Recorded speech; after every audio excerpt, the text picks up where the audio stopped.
Good afternoon. I'm Diana Wright, and I wrote a book called Turning Months into Years, and it's creating wellness by decreasing body stressors that can lead to cancer and advanced disease.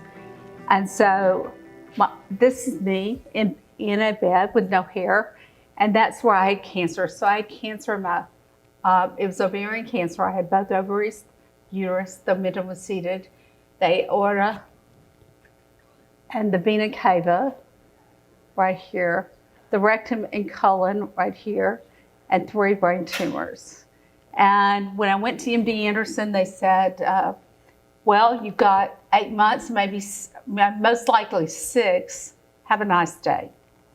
And I was like, I'm not gonna die. I've got way too much to do. And so I just made up my mind I wasn't gonna do that. And so I'll tell you a little bit about my story. To have the fortitude not to believe anything that anyone said. God uses everything that ever happens to you in your life, okay? And he tests you by fire. I always kind of think about the story of Joseph in the Bible. But anyway, I was born to a mother that was mentally ill, no father. I had undereducation, poverty, and extreme abuse. I have no high school degree, but I have a BSN in nursing. That's a 4-year degree. And then I graduated with that, and then I have a master's in an MBA, a master's in business. I went ahead at that time and grew the largest company for travel nursing agency in the United States, privately owned. And I gave that to my daughter. It's a $200 million a year company when I gave it to my daughter in February. It was a giant company. So my skill has always been to research. So when I went home that night and they told me that I had cancer, I didn't know anything about naturopathic care. So I knew chemotherapy, radiation, surgery would 100% kill me. But here's this whole nother thing called naturopathic care, and I don't know anything about it. So I was really upset because the industry that I had given my life to had let me down. And so I went and got 80 books from Barnes & Noble. I mean, this is no secret.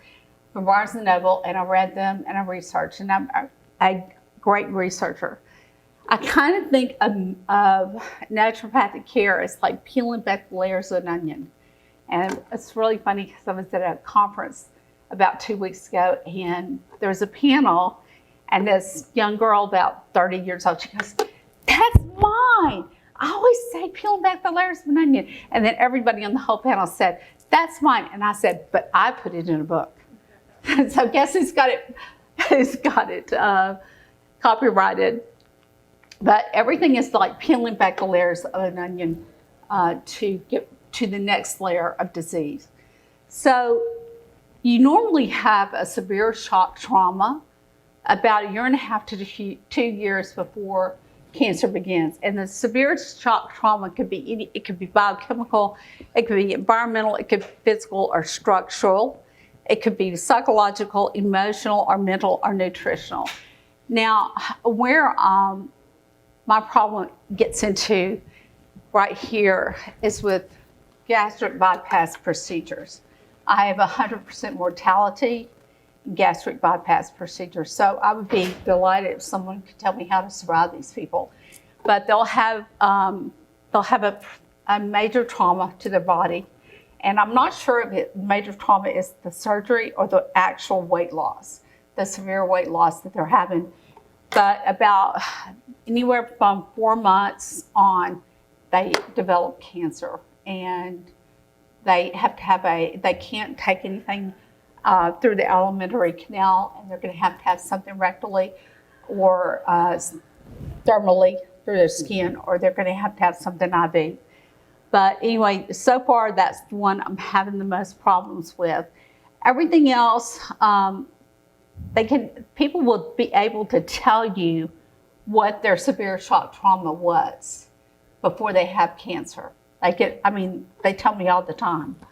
And it's all different from different people. And also different people perceive shock traumas differently. So the one shock trauma for a child that they perceive is braces.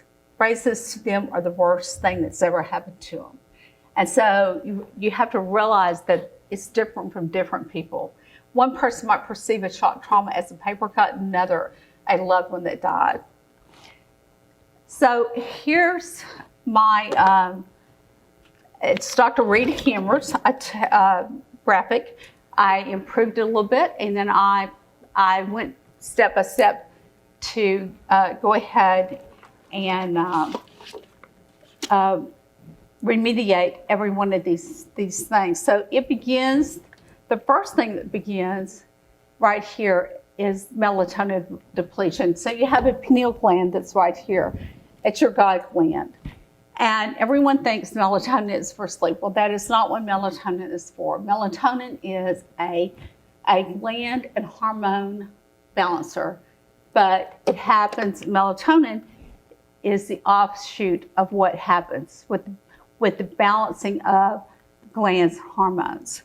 So you get, when you don't have enough melatonin production, you get the decreased melatonin, you get the increased interleukin, you get the sleep deprivation, and that comes in right here with increased cortisol and a decrease in adrenaline in your adrenals.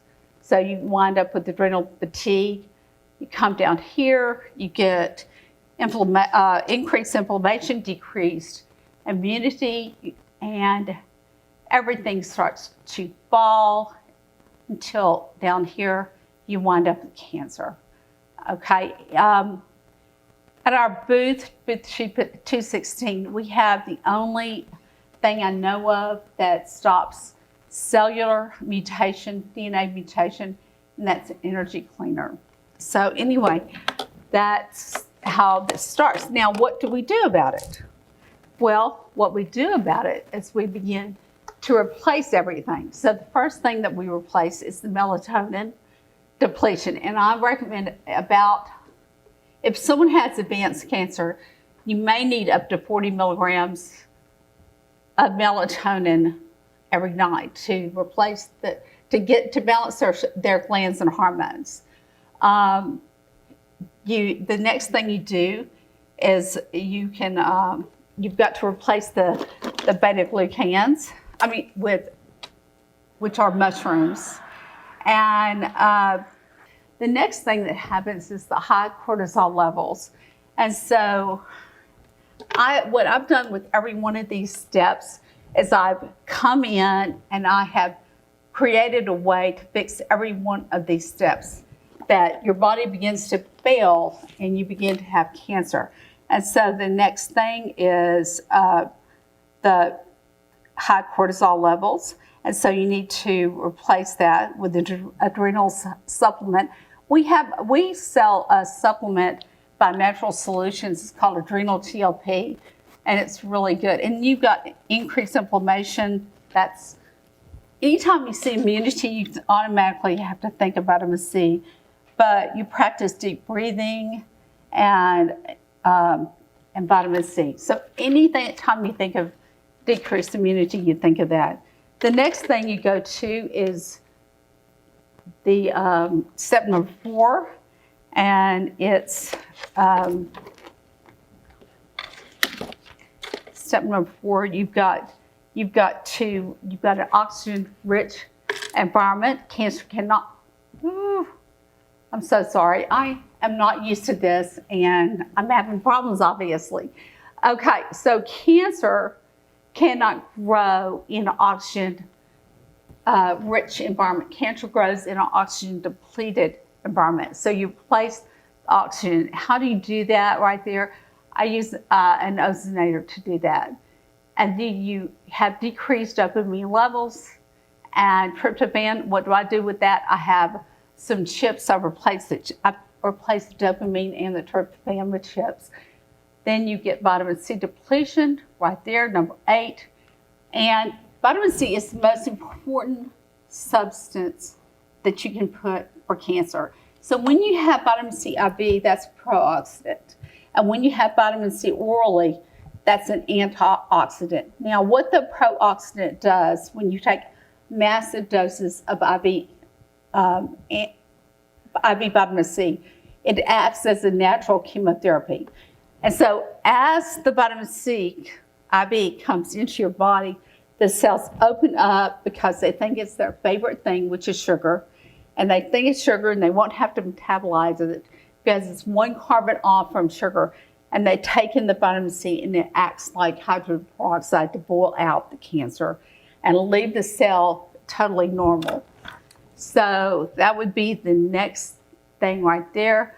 And then you've got glucose fermentation. So you need to go over here and you need to get that stopped. And the way that you do that is with cultured foods, which are like sauerkraut. They could be buttermilk. It could be kefir yogurt, anything like that. Kimchi pickles, sourdough bread, anything without sugar. Because when you have any type of fermentation right here, like cancer cells live off of fermentation, and what you have is no sugar. And with cancer cells, if your body takes in sugar, the cancer eats all the sugar. That's how cancer lives. So right here you have niacin and N-acetylcysteine being processed. And so what you want to do is with those is you want to replace those.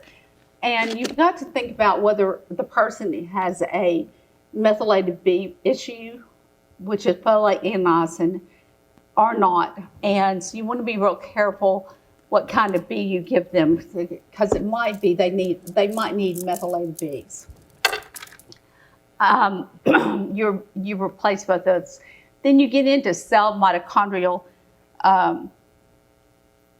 mutations. And with that, we use the energy cleaner.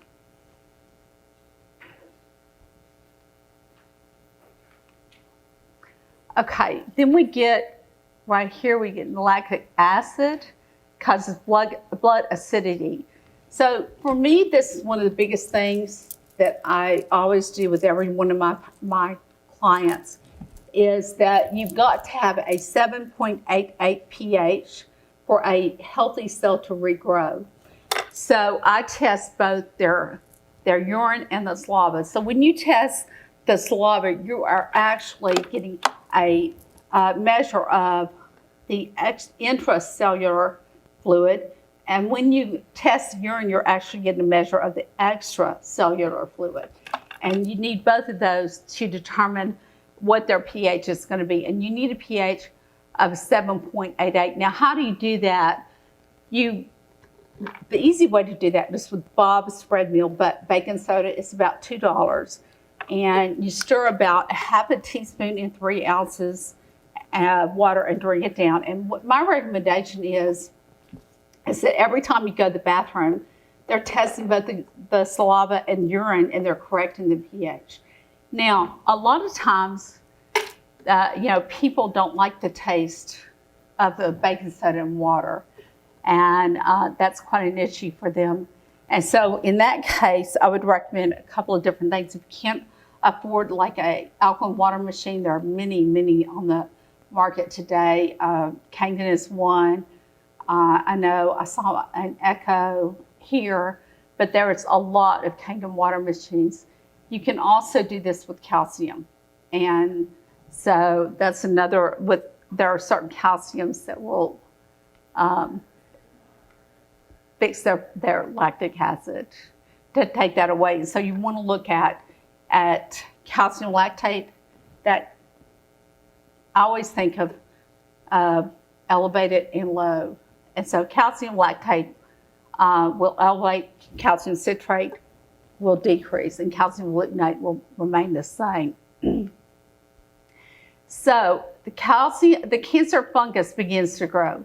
So Doug Hoffman wrote a book about how cancer is a fungus, and everyone's got a different idea. Joe Tipton believes it's a parasite. I mean, we got different ideas, and you kind of have to go with whatever idea you think. A lot of times, I will treat it, any way that I can. So they get antiparasitic, and I have clients that have gotten well off of antiparasitic. Some people have gotten well off of antifungal.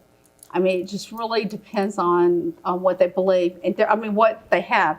Different people have different things, and so I treat usually with everything. But I think it is a fungus, and that's why I wrote that right there, because I think when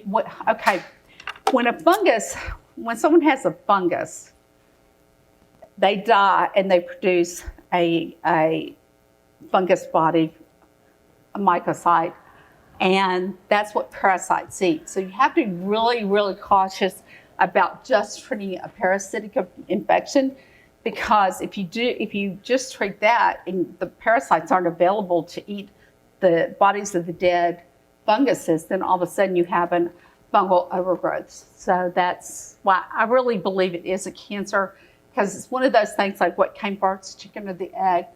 I think the fungus came first, and then we got parasites to eat the fungal bodies. So that's my opinion, but everyone has their own. Cellular nucleus DNA mutations, the only way I know to fix that is with the energy cleaner, which we sell at our booth, and the immune system fails. So, and then you get cancer. So what I believe is that you have to keep that immune system functioning as well as you possibly can.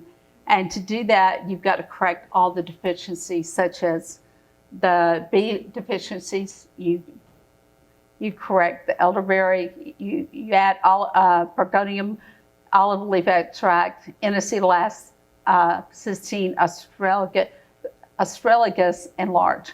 You just correct everything you've got, and then cancer begins to grow but we try to make a body as inhospitable. That's my theory, is to make the body as inhospitable as you possibly can, so that it cannot grow. Because if it's hospitable, the cancer is going to grow. So what happens is I have a multi-pronged approach to cancer. And one of the things is replacing the energy that a body naturally has, okay? So right here, when you're born, the energy is 68 to 88, depending on how intelligent someone is. That's in hertz. This side is in hertz. This side is in millivolts. Why is that? Because all essential oils are in hertz, and I want you to have that. But we can't buy a hertz meter. Those are only available in labs. But we can buy a millivolt reader off of Amazon and check the millivolts. Right here is where cells begin to change. So you'll see the cell mutation disease starts whenever cells begin to mutate. They have to fall all the way down here for you to get coronavirus, but they have to fall all the way down here to get some type of cancer. So what's the first thing that happens to you emotionally when you get cancer? Your emotions fall all the way down into fear, grief, depression, all the way down here. Well, that takes your cancer here and brings your frequency down here. Well, death begins at 25, and then death is at 0. So it just brings it all down. Well, what do? I try to get them back up into a healing range above 62 and minus 15. Okay, so emotions are super important. I mean, they will bring you down immediately. What I try to do personally is I try to stay right here in gratitude. And what do you have to do that? You just say, thank you, God, for whatever. Just count your blessings every day. And that, believe it or not, changes your body from it. See, cancer is already producing acid. And when you are down here in this level right here, you're even producing more acid. When you're up here, you're in an alkaline body. Okay, so your pH literally will change with prayer.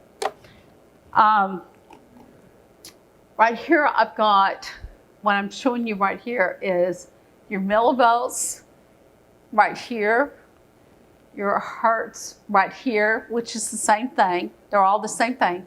But then I've included the pH of every single thing all the way down to 0. And this is really important because you see that 7.88? That's where you heal by making a new cell. You cannot make a new cell if you don't heal. So, I mean, you can take someone and you can shoot them with all the chemotherapy you want to shoot. As long as their pH is down at a cancer level of 5, they can't build a new cell. They can't repair themselves. They've got to get They've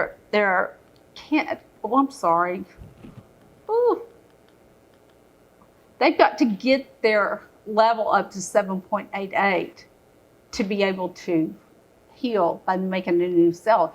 Now, the problem you get into is at 7.00, your polarity changes. Now, that's a problem because then everything that you give them when their polarity changes, whether it be oral or whether it be biochemical or whether it could be physical, whatever it is, it does not work.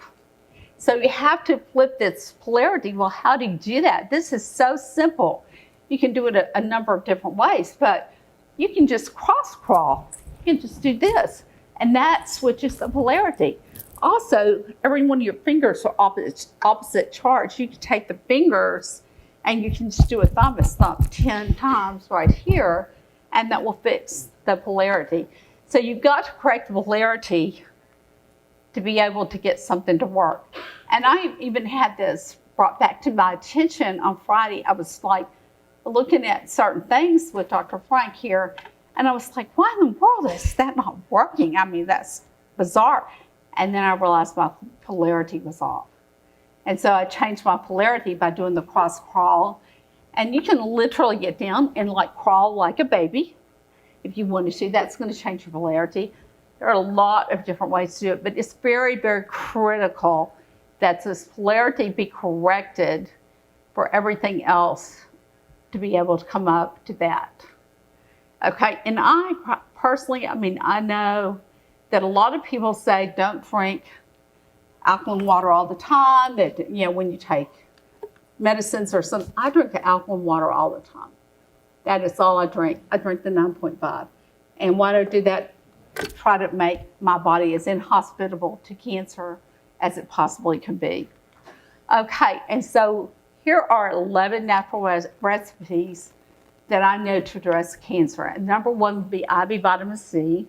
These are large doses of IV vitamin C. And when I took it, I would take around 85,000 milligrams IV. So what you're talking about taking orally, it would be like 1,000 milligram pills. A lot, too much to take, but I would take that when I did that IV, and I would take it for 3 times a week. I never had diarrhea, never had any sickness. It bathes your cells in a positive reaction, and you feel better when you have it done. Another thing to address would be water fasting. Now, this is the cheapest possible thing you can do, and not everyone can do it, but it would be doing without food, drinking nothing but water. You can go up to 40 days, like Christ did. You can go up to 40 days, but mostly if someone can go a week or 2 weeks, they will kill the cancer because the cancer has to eat all the time. Not always will this work, but most of the time it does work. Modified fasting diets. We hear a lot about modified fasting diets, and we hear about keto diets a lot. We hear about there's green juice diets, there's Buddhist diets, there's liquid diets, there's all kinds, oxalic acid diets. You name it. Every single thing breaks down, whether it be the vitamin C or any of this. Everything breaks down to oxalic acid, every single thing. But all these modified fasting diets do is they act the same as a water fasting. Okay, that's what they do to your body, so that you have that. The next thing would be hyperthermia and collagen toxins. Now, I'm sure all of you have heard of all these people that have had chemotherapy and a year later they're dying of cancer. They're considered well, completely done with cancer, and they die a year later. Well, all of the long bones, be the arms, the legs, the sternum, and the pelvis, they all hold daughter cells and stem cells of cancer. The only way I know personally of getting rid of those would be with IV vitamin C or with hyperthermia. And that's the only two ways I know of getting rid of those out of your system. Now, if you don't get rid of your daughter cells and stem cells, you'll have cancer again. So hyperthermia is heat, and what I've got is a Photon Genius, which is a infrared sauna, and it produces nitrous oxide also, but that's what I have for that. If you go over to Europe, you will get into a hyperthermia machine, and that's what I was in the first picture you saw. So I went to Europe, and I was literally in a hyperthermia machine. And they would do hyperthermia 10 hours at a time at a temp of 104 or 105. And you can't tolerate that without being sedated. It's just too much to tolerate, but it worked. Electrical frequencies. So we're right back to where I showed you before. We got to get the frequency up into a healing range over 62. Now, black seed oil is from turmeric, and it is I bought Andrea seed oil.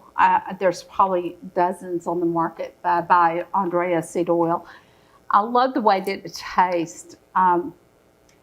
It's really, to me, it tastes wonderful. So I don't know, if you just drink an ounce of it every day and you're good to go. Alkaline and hydrogen water. You've got to get your alkaline up over 7.88, your pH up over 7.88. So I do drink alkaline water, and I recommend alkaline water. This Paeopera and Rauwildia vomitoria extracts, those are known to kill cancer. And so Sylvie Balchinki has got a book out on that, and you can basically buy those off of Amazon. They're kind of expensive. They're $149, but they do work. The next thing would be benzodiazole, turmeric, and CBD oil. I'll tell you a little bit about that. That's really interesting.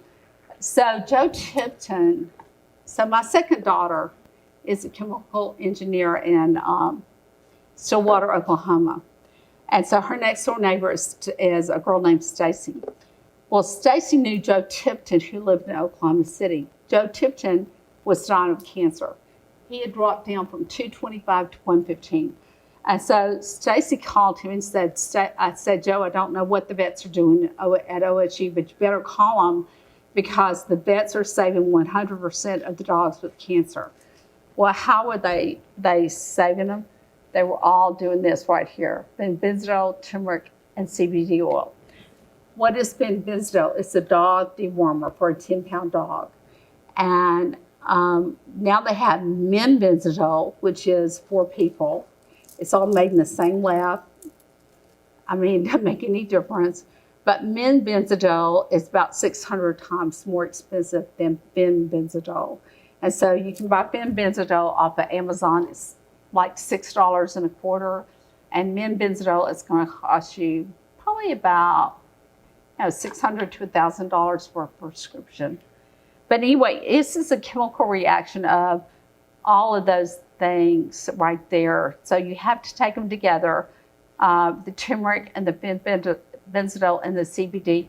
Now, they used to have a chemotherapy called Lamazole. And that Lamazole is the same thing as this benzodiazole, but they took it off the market. and that cures about 60% of the people with cancer. So, I mean, it cured Joe Tipson, and he talked. We've got him on tape talking. He really is a very interesting soul. Okay, oxalic acid is another way to natural cure of cancer. So Colonel Joe Hart, he wasn't a doctor, he figured this out, but everything breaks down into oxalic acid. So it's just another way of really taking all of this. I mean, because everything breaks down into this. So oxalic acid, we make it, we sell it in our clinic, and you don't swallow it. You can just swish it through your mouth and spit it out, and that's how you get the treatment. Now, you can take the oxalic acid if someone's got skin cancer, and you can apply it, and we have seen wonderful results with people that have done that, and then all of a sudden it goes away, so they don't have to have the Mohs scraping or any of the other surgeries. Bee venom, another product that you can get off of Amazon, is really good for things like breast cancer, leukemia, lung cancer, things like that. Now, what they used to use this for, bees produce melatonin, and that's a substance that works against the cancer. So a long time ago, women and men used to have bees. They would actually take a bee out of a hive and sting themselves. And we don't have to do that anymore. We can take the pills and have the same results. And that is really good for a lot of different things, but I would definitely try it. Okay, so here is my protocol, kind of all put up there. And this is what I believe. I believe you've got to replace your immune system first and foremost. I think without an immune system working for you, and this is what you have to realize what chemotherapy does. The first thing it does is destroy the immune system. So you don't have an immune system working for you. Do I believe that sometimes you have to do chemotherapy? Absolutely. Absolutely. Because sometimes we've got to do whatever we need to do to save a patient. And in that case, as a naturopath, they will go get chemotherapy and come to me, and I will remediate whatever problems they have from the chemotherapy. But I do feel like we've got to get the immune system up and going. How do you do that? Vitamin C, beta-glucans, sunshine, adequate sleep, adequate diet, whatever you need to do. Then you've got to do the increased vitamin C, preferably by IV vitamin C.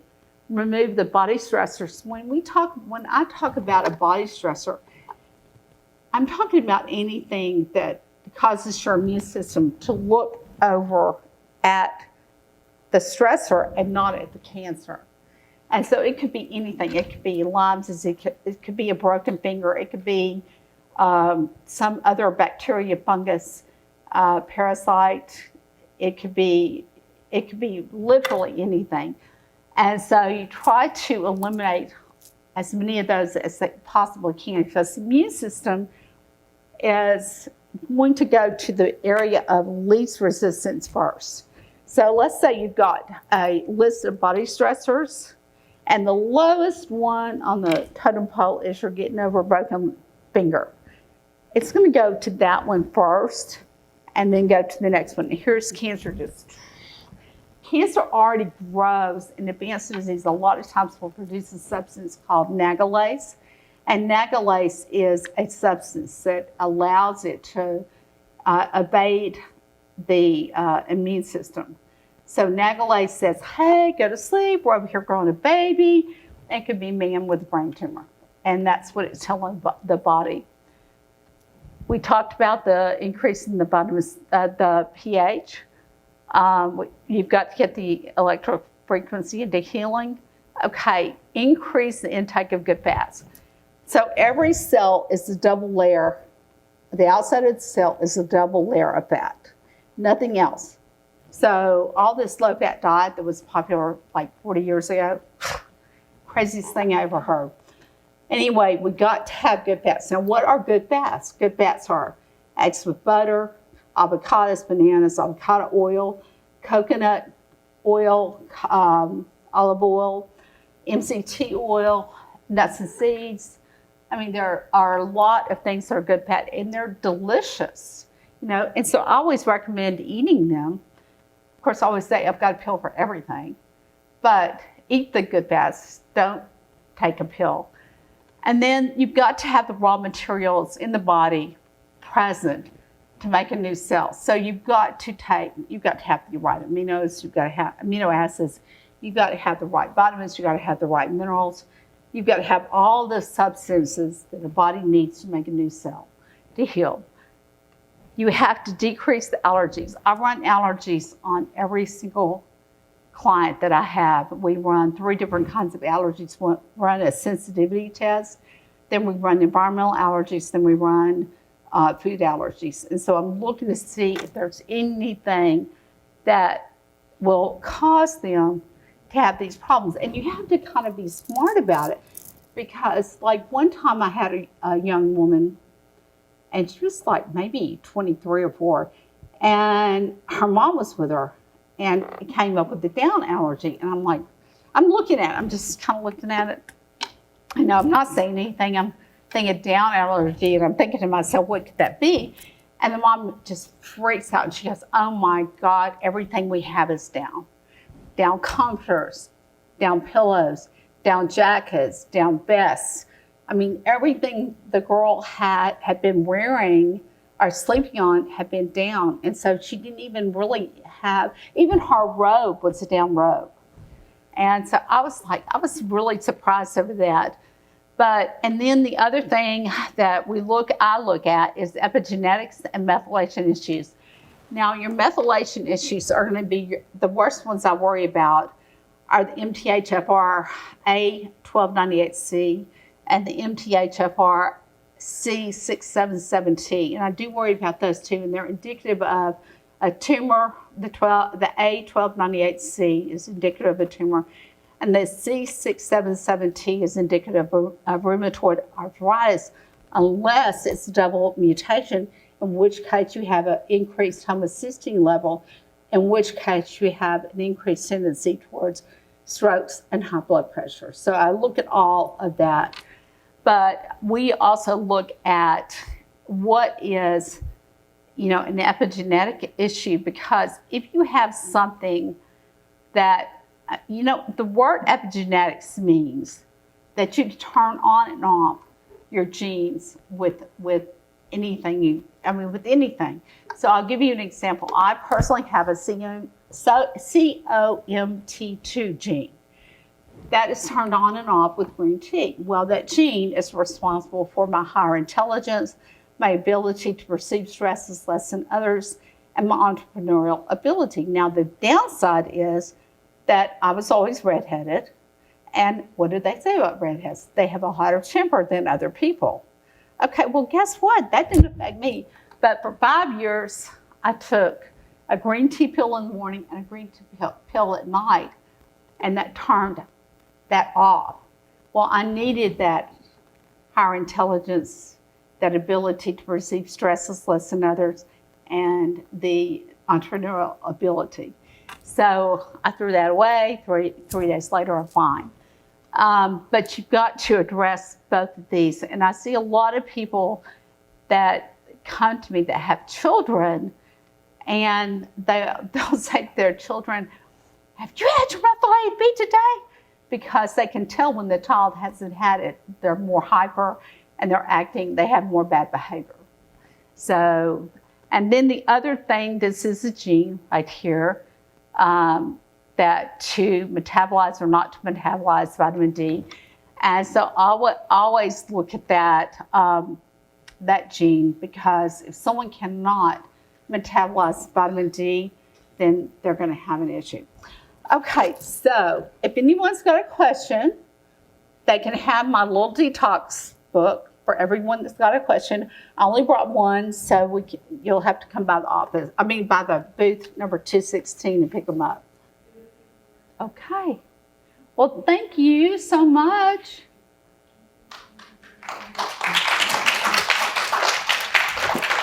So, I wrote a book, and this is the story of my life, and it was made into a film. I've won 71 film festivals on this, and it's the story of my life.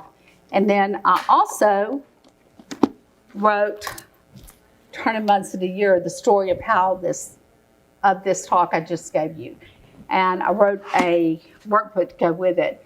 But this is more in depth so that it lets everyone know exactly what they need to do.